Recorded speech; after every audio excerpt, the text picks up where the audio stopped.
नमस्कार। इस वीडियो में आप सभी का बहुत बहुत स्वागत है। मेरा नाम कमल कुमार है और आप देख रहे हैं खेतों तक मौसम यूट्यूब चैनल के ऊपर आप ये वीडियो देख रहे हैं।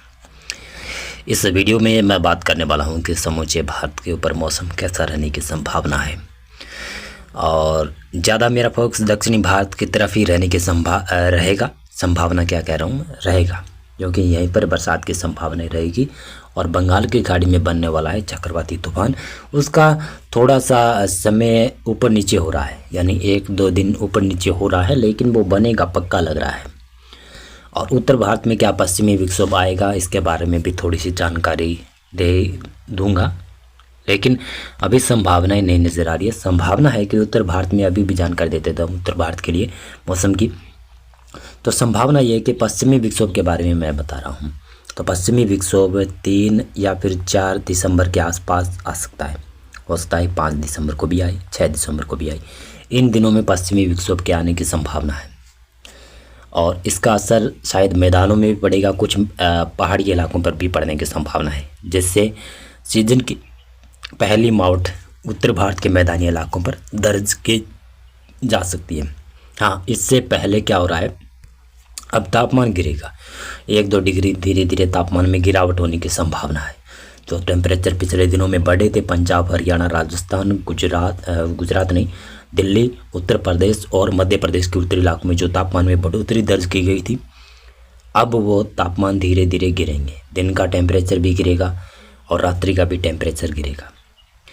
पहले रात्रि का टेम्परेचर पिछले 2-3 दिनों में रात्रि का टेम्परेचर लगभग 10 प्लस आ गया था, 10 डिग्री के आसपास या 10 डिग्री से ऊपर ही दर्ज किया जाता था, लेकिन अब 10 से नीचे और 5 के आसपास तक पहुंचने की संभावना है और ये निरंतर टेम्परेचर गिरता रहेगा।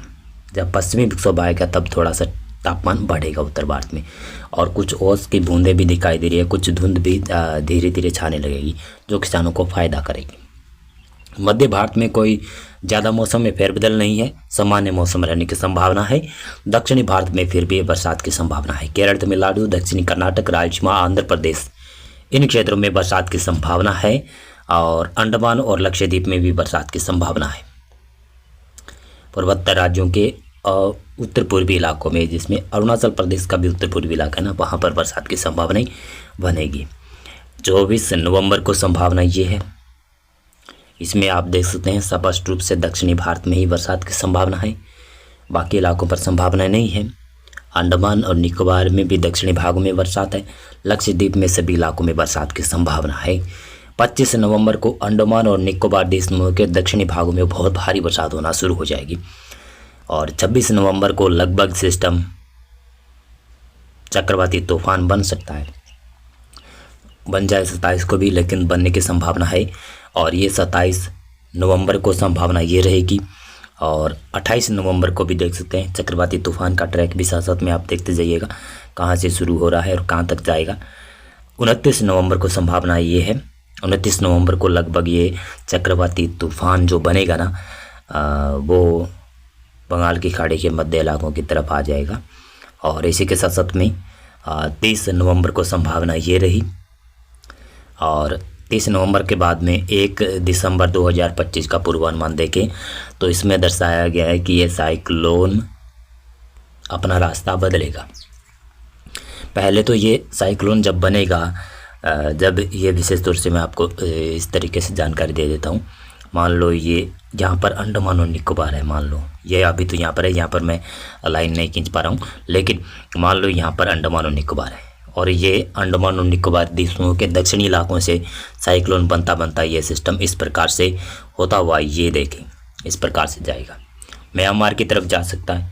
म्यांमार की तरफ जाने की संभावना है लगभग 50% और 50% बांग्लादेश की संभावना है और भारत की तरफ आने की संभावना कम हो गई है, क्योंकि इसको हवाएं सपोर्ट नहीं करेगी। अगर हवाएं सपोर्ट करती तो ये भारत के ऊपर हिट करता और भारत के किसानों को काफ़ी परेशान करता। और 2 दिसंबर 2025 का पूर्वानुमान, साइक्लोन लगभग म्यांमार और बांग्लादेश के तटीय भागों के आसपास से ये लैंडफॉल कर जाएगा, इस प्रकार की संभावना है। उत्तर भारत में कोई पश्चिमी विक्षोभ भी अभी भी नहीं नज़र आ रहा है, लेकिन खैर पश्चिमी विक्षोभ आएगा तब उत्तर भारत में बरसात की गतिविधियाँ होगी, धुंध और कोहरा तब छाने लगेगा। लेकिन उससे पहले थोड़ा ही धुंध कोहरा छाएगा और किसानों को परेशानी उत्तर भारत के मैदानी इलाकों में झेलनी पड़ सकती है, क्योंकि अब कई फसलें जो पहले बोई जा चुकी है उत्तर भारत में, वहाँ पर पानी की आवश्यकता है। पानी बरस नहीं रहा है और सिंचाई भी वैसे हो, सिंचाई के कम ही साधन हैं। केवल पंजाब हरियाणा है, दिल्ली है, पश्चिमी उत्तर प्रदेश, पूर्वी उत्तर प्रदेश के इलाके हैं, इन इलाकों में थोड़ी बहुत है वो सिंचाई की व्यवस्था ठीक ठाक। मध्य प्रदेश में भी थोड़ी थोड़ी है, लेकिन राजस्थान में तो बहुत ही कम है। राजस्थान में केवल थोड़े से उत्तरी इलाके, पश्चिमी इलाके थोड़े से, और पूर्वी राजस्थान का इलाका। लेकिन राजस्थान का लगभग 90% एरिया नहरी नहीं है, सिंचाई के योग्य, यहाँ पर पानी भी नहीं है। तो उन किसानों को काफ़ी परेशानी झेलनी पड़ रही है। गुजरात में भी परेशानी है और मध्य प्रदेश के भी कई इलाके ऐसे शुष्क इलाके हैं, तो वहाँ पर भी परेशानी है। महाराष्ट्र में भी परेशानी झेलनी पड़ रही है, क्योंकि इस दौरान तक 1-2 बार अगर स्पेल, हल्का हल्का स्पेल भी आ जाए ना सर्दियों में, तो भी अच्छा माना जाता है। और हल्की बरसात उत्तर भारत के मैदानी इलाकों में हो जाए तो धुंध और कोहरा छाएगा, तो लगभग नमी काफ़ी कम सोखेगी, यानी सूरज की जो रोशनी सीधी पड़ती है, धूप जो सीधी पड़ती है, वो ज़मीन को सुखा देती है। तो अब सीधी धूप पड़ रही है और सीधी धूप पड़ने की वजह से ज़मीन में जो भी खेतों में जो भी नमी है वो कम हो रही है। और सर्दियों में अगर थोड़ी बहुत भी बरसात आ जाती है तो फिर कोहरे के बादल, फिर कोहरा काफ़ी ज़्यादा छाने लगता है, तो लगभग 10-15 दिनों तक भी काम चल जाता है। फिर आगे बरसात होती है, फिर आगे चल जाता है काम। अभी तक बरसात की संभावना उत्तर भारत में और मैदानों में और पहाड़ों पर नहीं नज़र आ रही, और जो भी संभावनाएं बन रही है वो 3, 4, 5 और 6 दिसंबर के आसपास बन रही है।